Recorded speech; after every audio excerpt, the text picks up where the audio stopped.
वृक्षवल्ली आम्हा सोयरी वनचरे, वृक्षवल्ली आम्हा सोयरी वनचरे, वृक्षवल्ली आम्हा सोयरी वनचरे, वृक्षवल्ली आम्हा सोयरी वनचरे, पक्षी सुस्वरे आळविती, वृक्षवल्ली आम्हा सोयरी वनचरे. पाऊस पडायला सगळी सृष्टी हिरवी हिरवी हिरवी हिरवी गार होते. जशी आपण सकाळी आंघोळ करतो, स्वच्छ होतो, तसे सगळी झाडं न्हावून निघतात पावसात. थंडगार पाण्यात छान छान छान न्हावून निघतात. सगळ्याला नवीन पालखी फुटायला लागते. फुलं, पानं, फळं सगळीकडे सुंदर हिरवा हिरवा हिरवा निसर्ग नटतो. मग आता तो पावसाळा ऋतूच चालू आहे, म्हणजे सगळ्या सृष्टीला नवं चैतन्य. आपण सकाळी उठल्यावर आंघोळ केल्यावर आवरलो, किती छान दिसतो आरशात बघितल्यावर. तसंच ही सृष्टी सगळी आता छान दिसते, हिरवी हिरवी गार झाली आहे आणि सगळा निसर्ग सुंदर.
बॉल म्हणजेच बीज गोळा. गोळा म्हणजे बॉल, गोल गोल.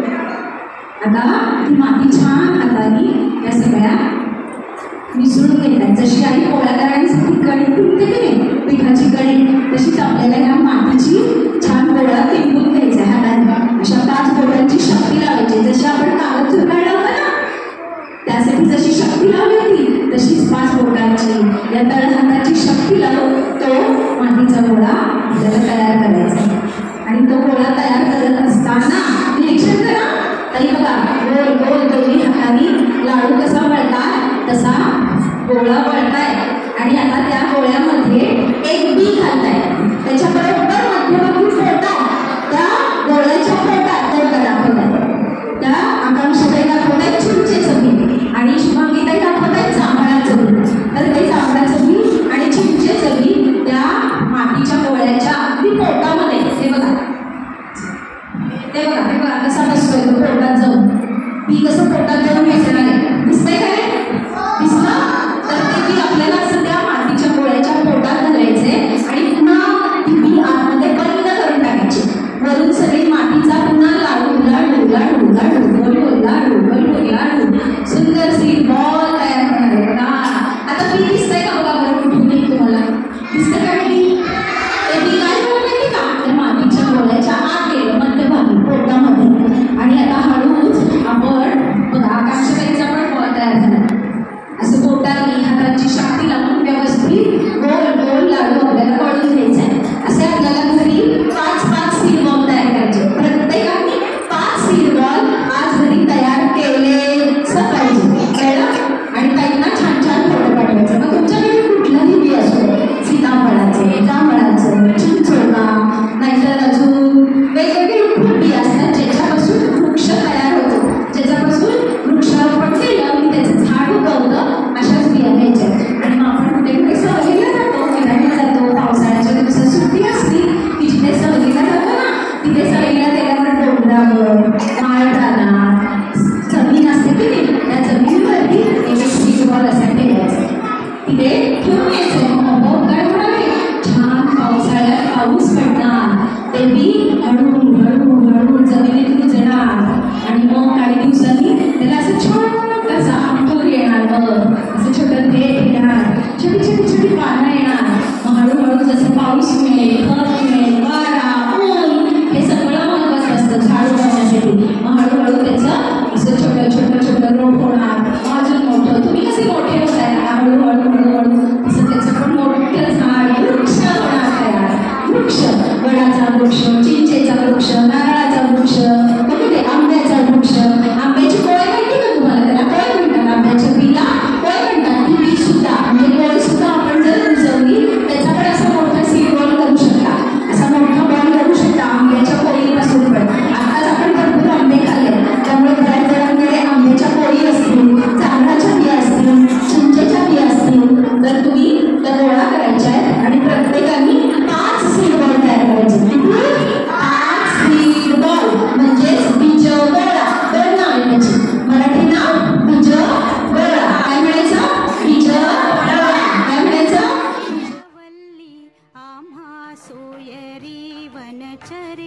वृक्षवल्ली आम्हा सोयरी वनचरे, वृक्षवल्ली आम्हा सोयरी वनचरे, वृक्षवल्ली आम्हा सोयरी वनचरे, वृक्षवल्ली आम्हा सोयरी वनचरे. पक्षी सुस्वरे आळविती, वृक्षवल्ली आम्हा सोयरी वनचरे, वृक्षवल्ली आम्हा सोयरी वनचरे.